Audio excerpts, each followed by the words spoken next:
Você já ouviu falar da Geórgia, um lugar de montanhas imponentes, vinhos antigos e um povo que acredita profundamente na liberdade, mas também um país dividido por uma cerca que quase ninguém reconhece. Uma fronteira que no mapa é apenas uma linha tracejada, mas que na vida real separa famílias, comunidades e sonhos. Hoje, 20% da Geórgia está ocupada pela Rússia, e o que acontece lá pode mudar o futuro da Europa e talvez o do mundo. Tudo começa em 2008.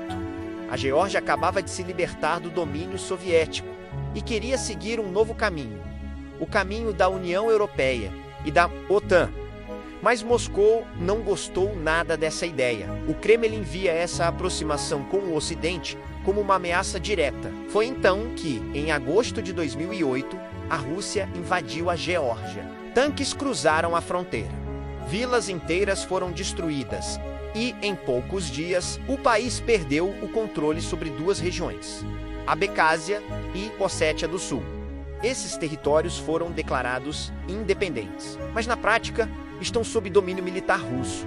E desde então, a cerca começou a crescer. Postos de controle, soldados armados e uma fronteira que avança pouco a pouco às vezes. Literalmente, da noite para o dia. Em algumas vilas, como Hurvalet, os moradores acordam e descobrem que suas casas agora estão do outro lado da linha. Há casos de pessoas presas apenas por cruzarem a cerca sem perceber. Outras famílias ficaram divididas. Pais de um lado, filhos do outro. E talvez o mais simbólico. Uma igreja construída há séculos ficou inacessível. Os moradores que tentaram rezar lá foram recebidos com tiros. Um homem morreu, outro foi preso. Essa é a realidade de quem vive na fronteira invisível da Geórgia. Uma linha que não deveria existir, mas existe. Mas o que está em jogo aqui vai muito além de território. A Geórgia é, hoje, um campo de batalha entre duas visões de mundo. De um lado, um modelo europeu com liberdade, democracia e direitos individuais. Do outro, um modelo russo, autoritário, centralizado e hostil à oposição. E essa disputa não se faz apenas com armas. Ela se faz também com leis, propaganda e influência política. Recentemente, o governo georgiano apresentou um projeto de lei que obriga organizações não governamentais e veículos de imprensa que recebam ajuda do exterior a se registrarem como agentes estrangeiros. Parece familiar? Pois é. Essa é a mesma lei criada por Vladimir Putin há mais de uma década na Rússia. Uma lei usada para silenciar jornalistas, prender opositores e fechar organizações independentes. Para a maioria dos georgianos, isso foi a gota d'água. Mais de 80% da população apoia a entrada na União Europeia. E, quando viram o governo adotar medidas no estilo russo, tomaram as ruas. As maiores manifestações em décadas tomaram conta da capital, Tbilisi. Jovens, idosos, famílias inteiras com bandeiras da União Europeia e cartazes dizendo: "Somos europeus, não queremos voltar à Rússia." Mas o governo respondeu com violência. Gás lacrimogênio, canhões de água, prisões arbitrárias e mesmo assim as pessoas não recuaram. Um manifestante contou que, quando foi preso, os guardas o chamaram de escravo da América antes de espancá-lo. Outro disse que dançava em frente aos canhões de água,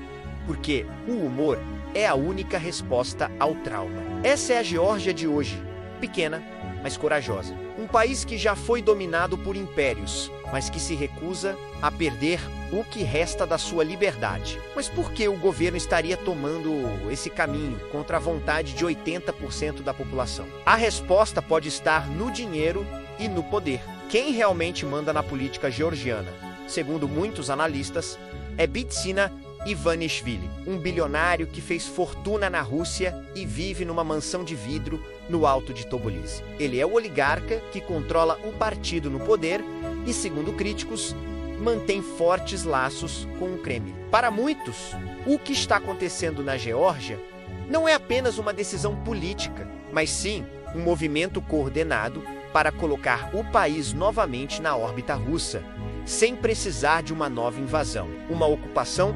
silenciosa. Mesmo assim, Há algo que a Rússia ainda não conseguiu dominar: o espírito do povo georgiano. Os georgianos são conhecidos por sua hospitalidade, por dançarem mesmo em tempos de crise e por transformarem a dor em resistência.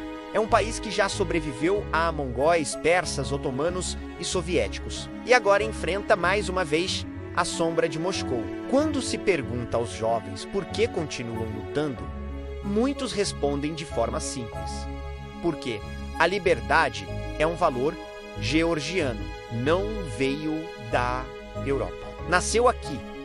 Hoje a Geórgia está num ponto de virada.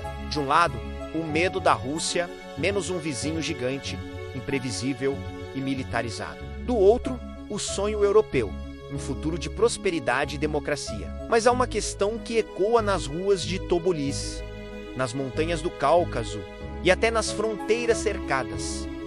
Será que a Geórgia conseguirá manter sua liberdade? Ou será lentamente engolida, mais uma vez, por seu antigo império? O que está acontecendo lá é um alerta para o mundo inteiro. Mostra que a luta entre autoritarismo e democracia não é algo distante, é algo que continua vivo, bem no coração da Eurásia. E talvez a verdadeira guerra não esteja sendo travada apenas com armas, mas com leis, medo e desinformação. No fim, a Geórgia continua de pé, pequena, ferida, mas firme. E enquanto houver uma bandeira azul com estrelas da União Europeia tremulando em Tobolsk, haverá também esperança. Porque, como disse uma manifestante, a esperança é a única coisa que nos resta. E é isso que nos faz continuar lutando.